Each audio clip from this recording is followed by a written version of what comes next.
Balu entertainment channel உங்களை அன்புடன் வரவேற்கிறது. மக்கள் தலைவர் எம்ஜிஆர் அவர்கள் இந்தியில் வெளியான தரமான படங்களை தேர்வு செய்து அதனை தமிழில் நடித்து மாபெரும் வெற்றி கண்டுள்ளார். மஹிபால், சகிலா ஆகியோரின் நடிப்பில் 1954 ஆண்டு அலிபாபா அண்ட் பார்ட்டி தீவ்ஸ் என்ற பெயரில் இந்தி படம் வெளியாகி மாபெரும் வெற்றி பெற்றது. இதன் பாடல்கள் அனைத்தும் அருமை.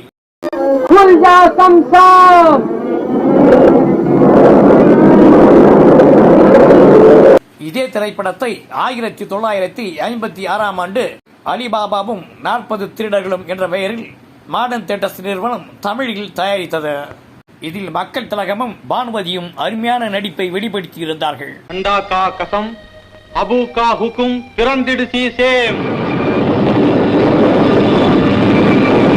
Like, subscribe, comment, share and bell button அழுத்துங்க.